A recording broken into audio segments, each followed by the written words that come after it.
لي صدري ويسر لي أمري واحلل عقدة من لساني يفقهوا قولي وما توفيقي إلا بالله عليه توكلت وإليه أنيب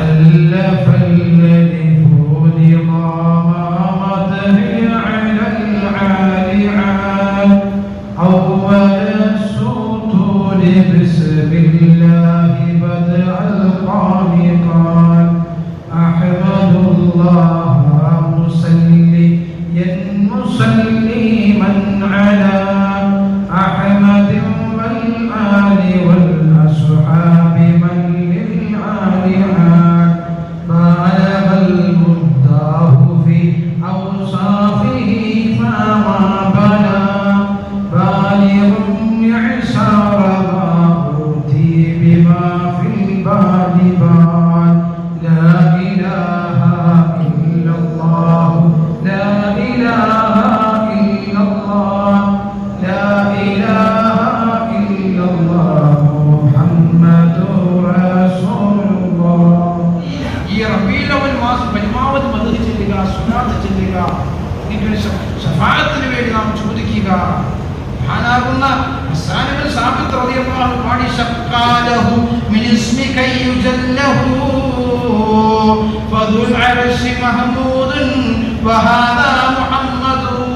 ഹസ്സാൻ ഇബ്നു സാബിത്ത് റളിയല്ലാഹു തആല അൻഹു പാടുകയാണ്, അങ്ങക്ക് ഇനി എത്രമാത്രം മഹത്തരമുള്ള നാമം എവിടുന്ന് കിട്ടി നബിയേ?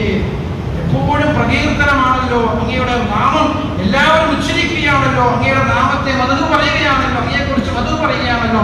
അങ്ങക്കുള്ള ആ നാമം മുഹമ്മദ് എന്ന് പറയുന്ന നാമം എവിടുന്ന് കിട്ടി?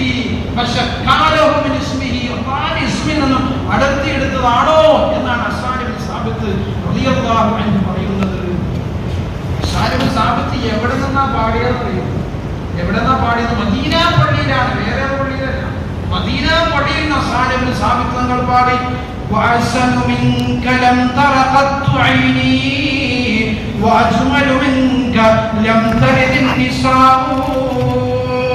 നബിയെ, എന്റെ കണ്ണ് അങ്ങേക്കാൾ സൗന്ദര്യമുള്ളതാ ഒരു വസ്തുവിനെയും കണ്ടിട്ടില്ല.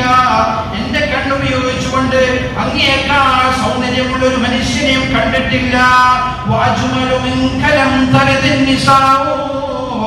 ലോകത്തൊരു സ്ത്രീയും അങ്ങേക്കാൾ സൗന്ദര്യമുള്ളതായ ഒരു കൊച്ചുകുഞ്ഞിനെയും പ്രസവിച്ചിട്ടില്ല. എന്നിട്ട് മഹാനവർ പാടുകയാണ്, ഖുലിഖ്ത മുബറഅൻ മിൻ കുല്ലി ഐബി. എല്ലാ ന്യൂനതകളിൽ നിന്നുമാണ് മാറ്റി നിർത്തിക്കൊണ്ടാണ് അങ്ങയെ പഠിച്ചത്. എല്ലാ ഐബുകളിൽ നിന്നും ഇല്ലാതെ മുക്തമാക്കിക്കൊണ്ടാണ് അല്ലാഹു തആല പഠിച്ചത്. എങ്ങനെ പഠിച്ചു? കഅന്നക ഖദ് ഖുലിഖ്ത കമാ തശാഉ. അങ്ങ് പറഞ്ഞതുപോലെ, അങ്ങ് അല്ലാഹുവോട് പറഞ്ഞതുപോലെ ഒരു ഐബുമില്ലാതെ എന്നെ പഠിക്കണമെന്ന് അല്ലാഹു പറഞ്ഞതുപോലെ ആണല്ലോ നബിയെ, ഒരു ഐബുമില്ലാതെ കുറവുമില്ലാതെ നബിയെ അങ്ങ് പഠിച്ചത് എന്ന് ഹസ്സാൻ ഇബ്നു സാബിത്ത് റളിയല്ലാഹു അൻഹു പാടിയപ്പോ നിങ്ങൾ പറഞ്ഞതാ പാടണ്ട, അത് പാടണം, അത് പറയണ്ട, അത് പറഞ്ഞില്ല. നിങ്ങൾ ദുആ ചെയ്തു കൊടുത്തു. അയ്യദക്കല്ലാഹു ബിറൂഹിൽ ഖുദ്സ്. ജിബ്രീൽ അലൈഹിസ്സലാത്തു വസ്സലാമിന്റെ ആ റൂഹിനെ കൊണ്ട് അങ്ങയെ ശക്തിപ്പെടുത്തട്ടെ എന്ന് ദുആ ചെയ്തു കൊടുത്തു. അത് പറഞ്ഞതാണ് ഹസ്സാൻ ഇബ്നു സാബിത്ത് റളിയല്ലാഹു അൻഹു. അബ്ദുൽ സുഹൈർ തങ്ങൾക്ക് അങ്ങയെ അവിടുത്തെ രിദാഇട്ട് കൊടുത്തു, മേൽമുണ്ടിനെ ഇട്ട് കൊടുത്തു. സമാനമായ സ്വഹാബത്തുൽ കിറാം നബികളെ കുറിച്ച് മൗലിദ് ഓതിയിട്ടുണ്ട്, നബികളെ കുറിച്ച് മദ്ഹ് പറഞ്ഞിട്ടുണ്ട്. അതുകൊണ്ട് നാം നമ്മുടെ വീടുകളിൽ, നമ്മുടെ നാടുകളിൽ